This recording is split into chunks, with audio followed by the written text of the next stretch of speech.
Hi, I'm Mick Camito, and this is a quick video tutorial about Synchronous, the latest propeller head offering, one of the latest propeller head offerings for Reason 7.1, a new effect unit. If you act quickly or acted quickly, you can get it for free. The first thing we noticed about the Synchronous unit is these three graphic areas here where we can draw in three different curves. We can draw whatever we want in there, however long we want to make them. Squares, sine waves, saw waves. The choices are endless. It's endless possibilities. And that is just the beginning. What I've done here is I've taken two Dr. Octarex loop players. I put a percussion loop in one, I put an arpeggiated loop in the other. I gave them each their own, ran them each dry to their own, to the line 6.2 mixer, gave them each their own channel, and that is my dry signal. Let me mute out the synchronous signal for a second. You can hear what these are.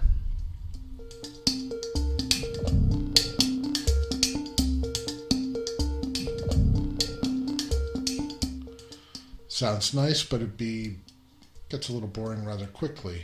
So what I've done is I've added the synchronous into that. I've taken both of those signals, merged them together through the Spider audio merger and splitter, ran that signal into the synchronous and that into channel 3 on my line 6.2 mixer.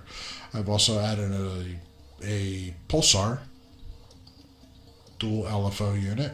I have LFO 1 controlling the pan of the three channels. You can see that swinging around there.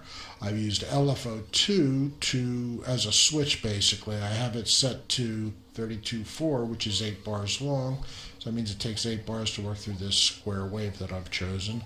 And basically I look at it as 4 bars on, 4 bars off. And what that's controlling are these freeze buttons that are associated with each of our curves that we've drawn in. I've simply used the straight line tool to draw these three: short ramp up, 2's a little bit of a longer ramp up, and 1 is whatever it is. So now that we have our curves drawn in, I have the freeze turning on and off. One other thing I want to mention about the timing of these curves, you can control how long each modulation curve runs before it loops back on itself. I have curve 1 running the full 8 bars, which is what you get when you have speed 1 selected. I have curve 2 looping back on itself after 7 beats. I meant 8 beats when I was speaking about loop 1 here. And loop 3 loops back on itself after 6 beats. So how does this unit work? We have our effects here: distortion, filter, delay, reverb. We could turn them on and off as we see fit.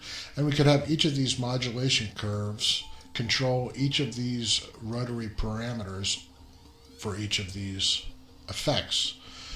If we select curve 1, for example, modulation curve 1, I can say that I want to control the amount of distortion in a positive or negative way. I can go through and I can do that with every parameter of every effect that's shown here. I can do that with curve 1, I can do it with curve 2, and I can do it with curve 3. You can have all of them working in unison, in conjunction with each other. Now with these three curves running at different speeds, they're always in different places. I get a nice chaotic effect, and using this freeze on 4s, which I could turn off here if I want, and they would just run constantly, but I like turning it on and letting it stop for 4 measures. It gives it a chance to breathe, gives you a chance to feel the timing of the soundscape that's being produced with this here particular patch.